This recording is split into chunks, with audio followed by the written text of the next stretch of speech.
Bon, première question, Louise. Je t'ai Comme je perdu. viens de te poser, comment tu vas? Tout On le temps. reste à la maison, donc c'est vrai que les journées sont un peu longues. Je travaille de la maison, mais le sport, ça manque quand même hein, quand on a l'habitude d'en faire tous les jours, quoi. Aujourd'hui, au niveau du sport, justement, où est-ce que ça en est de votre côté? On a eu la décision de la Fédé dimanche matin, donc tous les championnats sont arrêtés pour cette saison. Donc pour l'instant, on n'a pas trop d'autres nouvelles. On attend surtout les décisions du gouvernement pour la fin du confinement. Et après, je pense qu'on essayera quand même de continuer un peu les entraînements et de se voir surtout parce que c'est vrai que de mars jusqu'à la saison prochaine, ça fait un peu long, quoi. C'est un coup dur d'avoir appris cette nouvelle comme ça, via un communiqué, parce que je sais pas si vous avez reçu l'information en coulisses un peu avant, mais on sait que c'est tombé dimanche, hein, il me semble, hein. Ouais, c'est tombé dimanche, mais alors on n'a pas eu d'infos avant. Par contre, au vu des décisions des autres fédérations, des autres ligues et de ce qui se passait partout en Europe, c'est vrai qu'on s'y attendait un petit peu. Après, on savait juste pas les modalités au niveau des montées, des descentes, si gelait le championnat à un moment donné ou pas. Mais c'est vrai qu'on s'attendait pas vraiment à reprendre le championnat. Pour revenir un petit peu en arrière, avant cet arrêt, avant cette trêve inattendue, comment ça se déroulait avec la SIG? Plutôt bien, on était maintenu à 99% alors qu'il restait encore 5 journées. On avait encore le CFBB à jouer à la maison. On avait deux gros matchs à domicile contre des leaders et on se déplaçait contre des concurrents directs aux playoffs. Donc, on avait encore des ambitions d'accrocher la 5e, 6e place. Donc, c'est dommage d'avoir ce coup d'arrêt et de stopper ici. Après, je pense que pour une première saison de retour en Ligue 2, on peut être satisfait de ce qu'on a fait. On a montré qu'il fallait compter sur la SIG et qu'on serait présent et qu'on pouvait jouer un peu les troubles faits parmi les hauts de tableau. Les objectifs en début de saison, c'était quoi? C'était maintien, c'était le mot d'ordre? Alors oui, évidemment, quand on remonte, c'est sûr qu'on veut se maintenir. Après, en Ligue 2, entre le maintien et les playoffs, il y a une place de différence. Donc forcément, pour jouer un peu plus, avec un peu plus d'ambition, on s'était de toute façon dit qu'on voulait jouer les playoffs, ce qui me garantissait également le maintien le plus vite possible. D'un point de vue personnel, les objectifs, tu étais une joueuse d'expérience aujourd'hui, tu fais partie de ces joueuses cadres. Quels étaient tes objectifs pour cette saison et puis ceux encore à venir?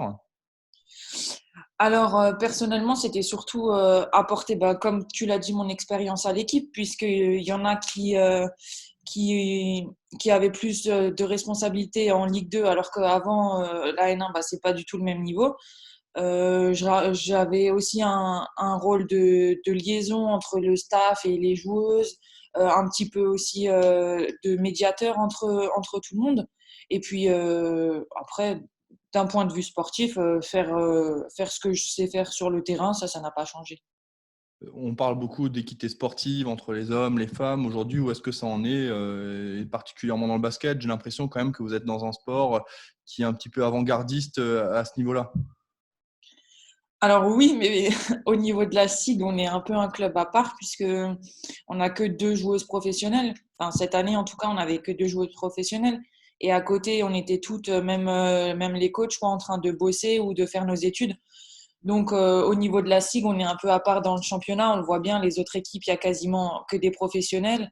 Mais c'est vrai que le basket féminin se professionnalise de plus en plus, que ce soit la Fédé ou la Ligue féminine. Il y a beaucoup d'actions qui sont faites pour médiatiser ce sport et pour le mettre en avant sur tout le territoire français. Donc, c'est encourageant. Il faut continuer dans ce sens.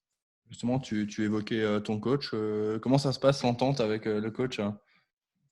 Ça se passe très bien. Après, on a des points de désaccord, c'est sûr, mais dans l'ensemble, on est d'accord sur la façon de fonctionner, sur la façon de bosser. Et puis, de toute façon, c'est lui le coach. Donc, même si des fois, je suis pas d'accord avec lui, je me tais et puis je fais ce qu'il dit, quoi. En termes d'ambiance dans le vestiaire, hein? Très bonne ambiance. Franchement, on avait un super groupe. Ce qui nous a aidé aussi pour cette année de retour en Ligue 2, c'est qu'on a gardé un gros noyau par rapport à la saison dernière. Donc, on arrivait plutôt de façon confiante, enfin, les unes envers les autres, quoi. On savait qui était capable de faire quoi. Les recrues se sont très bien intégrées au groupe et du coup, on avait toujours une ambiance de travail cordiale et puis assez, comment dire, Ouais. assez joviale. Voilà. Ouais, je me permets de te poser deux, trois questions un petit peu décalées. Quelle est la joueuse avec qui tu as le plus d'affinité? Oh, c'est difficile. Je dirais Amélie. Amélie? Parce que je la connais depuis longtemps, parce qu'elle a déjà fait un tour à la SIG avant, parce on fait les championnats universitaires ensemble et que voilà, on a passé plein de bons moments ensemble. On a même en dehors du basket, donc Amélie. Et puis c'est ma roommate. Le but du jeu, justement, de ce genre de questions comme ça, qui ne sont pas préparées, c'est justement de te prendre un peu au dépourvu. En parlant de tes coéquipières, la joueuse la plus assidue à tes côtés? Marine Debeau. Elle est incroyable, elle est tout le temps au travail, elle fait tout le temps des séances supplémentaires, elle est jamais en train de râler, elle est tout le temps en train de faire ce qu'on lui dit, même plus. Donc c'est vraiment agréable de l'avoir à nos côtés. Et à l'inverse, la plus feignante? Euh, c'est difficile, hein, la plus fainéante, il n'y en a pas vraiment. Il n'y en a pas? T'as le droit, hein? S'il n'y en a pas, il n'y en a pas, hein? Non, franchement, personne. Ok, très bien. Et pour la suite, comment tu vois encore ta carrière personnellement? Ben, bah, j'aimerais continuer à jouer au basket encore quelques années. Après, je sais que si je veux continuer en Ligue 2, va falloir faire des choix au niveau professionnel parce que même cette saison, on a vu que c'était compliqué d'allier les deux avec des matchs le vendredi, il faut s'arranger. Au boulot, ben, en tant que prof, c'est pas forcément évident. Donc, il faudra voir un peu tous ces aspects-là et puis voir avec le club ce qu'ils ont envie aussi pour la suite. Justement, tu évoques ce côté entre l'alliance entre le côté professionnel, le côté sportif. Dans les autres clubs de deuxième division en basket féminin, ça se passe comment? Il y a beaucoup plus de professionnels? Alors oui, il y a quasiment que des professionnels, hormis parfois les jeunes qui sont encore en train de faire des études, mais de façon aménagée. Nous, on a vraiment ce double côté où chacune fait son travail pendant la journée et on vient à l'entraînement le soir. Donc en fait, c'est quasiment deux journées de boulot et puis deux boulots différents entre se consacrer à la préparation des matchs, des entraînements et de tout le côté sportif et puis notre travail à côté qui peut être complètement différent. Le travail du côté de la style féminine, justement, il est aussi là-dessus. Le club doit se développer, doit professionnaliser tout ça.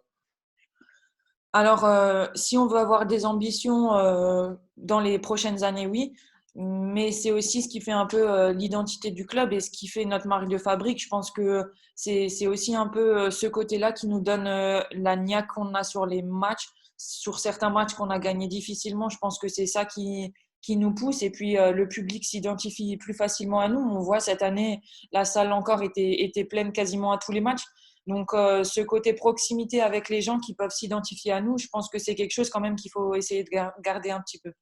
On revient un petit peu juste sur l'actualité un peu chaude. Comment ça se passe actuellement? Enfin, comment vous échangez entre vous suite à cette décision de confinement?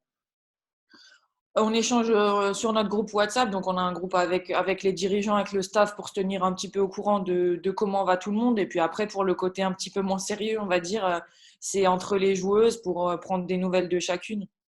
Et c'est quoi le plus dur actuellement? C'est de devoir rester chez soi, enfermé à rien pouvoir faire. Ouais, c'est compliqué, hein. C'est une situation que beaucoup de sportifs nous rapportent. Mais et comment tu fais pour te maintenir? Parce qu'on sait que ben, malheureusement, alors chez vous, la saison est terminée, mais s'il avait fallu reprendre à un moment donné, c'est-à-dire qu'il faut, à côté de ça, toujours travailler physiquement.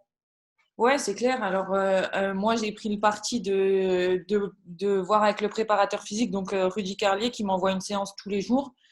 Et je me force à la faire. Après, c'est sûr que c'est pas du tout le même effort qu'au basket, hein. Je veux dire, on peut pas faire dans une maison ou dans un appartement ce qu'on ferait sur un terrain, mais ça permet de garder un minimum la forme et puis de pas se ramollir complètement jusqu'à ce qu'on puisse reprendre. Très bien. Bon, bah super, je te remercie beaucoup, Louise. Ben, merci à toi.